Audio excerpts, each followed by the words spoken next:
السلام علیکم ورحمۃ اللہ وبرکاتہ۔ معزز ناظرین، رمضان کے بابرکت لمحات چل رہے ہیں۔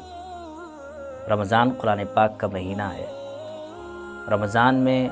پورے مسلمان روزے کا خاص اہتمام کرتے ہیں۔ اس میں اللہ تعالیٰ کی رحمت بندوں کی طرف متوجہ رہتی ہے، اور اللہ تعالیٰ کی وسعت رحمت اور اللہ تعالیٰ کی رحمت بندوں سے پوچھتی ہے اور کہتی ہے کہ جو چیز مانگنی ہے مانگو، ہم دینے تیار ہیں۔ ایسے موقع پر ہر مسلمان، ہر مومن جو اس وقت دعائیں کر رہا ہوگا، ہم میں سے ہر بندہ کر رہا ہوگا، تو وہ دعا اس کی یہی ہوگی، اور ہم امید کرتے ہیں کہ یہی رہنی چاہیے، کہ اس وقت جو حالات پوری دنیا پر اور خصوصاً اس ملک پر آئے ہیں کرونا کی وبا کی وجہ سے، اس میں ہم یہ دعا کرتے ہیں کہ اللہ تعالیٰ پوری انسانیت کو، پورے عالم اسلام اور پوری دنیا کے لوگوں کے لیے حفاظت کا ذریعہ بنا دے اور اس مرض سے نجات دے دے۔ یہ دعا کرتی رہنی چاہیے اور کرنا چاہیے۔ ڈاکٹرز کے بتائے ہوئے نسخوں کے ساتھ ساتھ، ڈاکٹرز کے بتائی ہوئی تجاویز کے ساتھ ساتھ ہمیں دعاؤں کا خاص اہتمام اللہ تعالیٰ کے ساتھ کرنی چاہیے، اس لیے کہ جب بھیجنے والے اللہ تعالیٰ ہیں،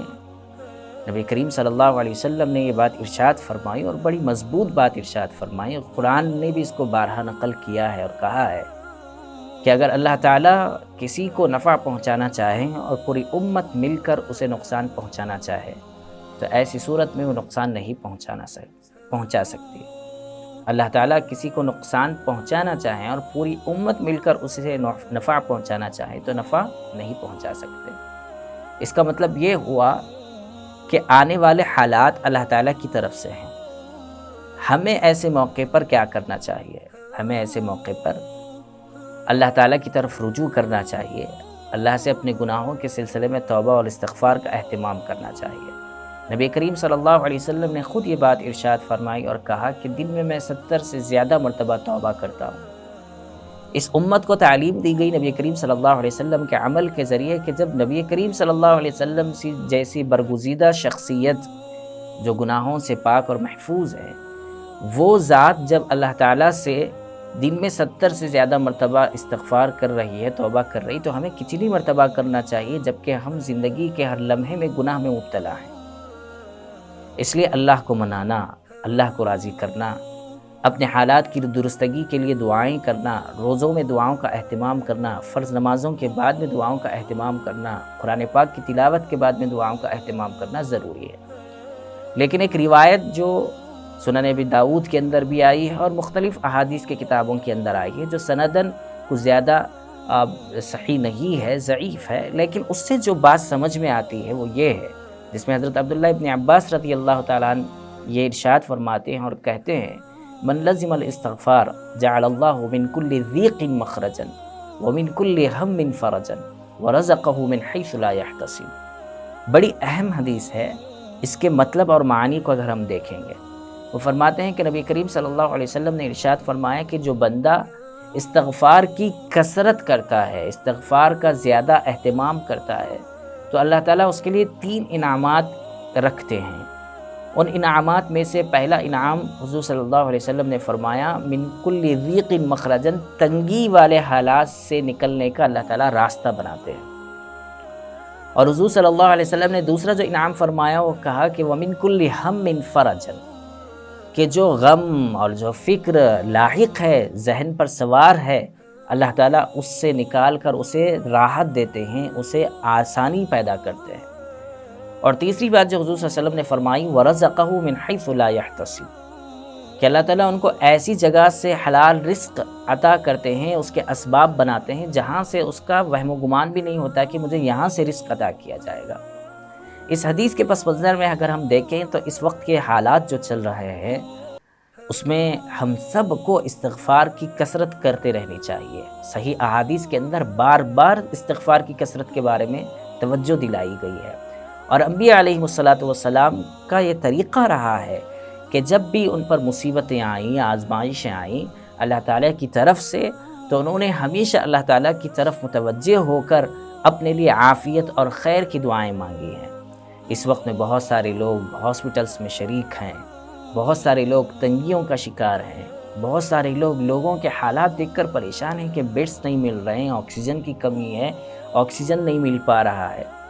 لیکن ایسے موقع پر اگر ہم ان چیزوں کا خاص اہتمام کرتے رہیں تو اللہ تعالیٰ کی ذات سے قوی امید ہے کہ اللہ تعالیٰ ہمیں ضرور اس چیز سے نکالیں گے اور نجات دیں گے۔ آخر میں ایک بات جو بڑی مثال کے ذریعے بزرگان دین نے بتائی وہ یہ ہے، جس سے ہمیں بڑا سبق ملتا ہے۔ انہوں نے بتایا کہ لوگ ٹھہرے ہوئے ہوں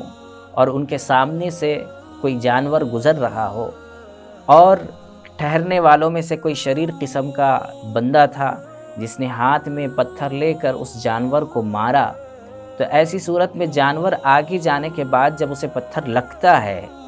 تو وہ پتھر کے پیچھے نہیں بھاگتا، وہ پتھر کو جا کر نہیں کترتا یا پتھر کے اوپر اپنا غصہ نہیں نکالتا، کیونکہ اسے معلوم ہے کہ پتھر کے اندر اتنی قوت نہیں ہے کہ وہ خود سے زمین سے اٹھے اور آ کر مجھے لگے۔ وہ دیکھتا ہے اس شخص کی جانب جس نے پتھر پھینکا ہے،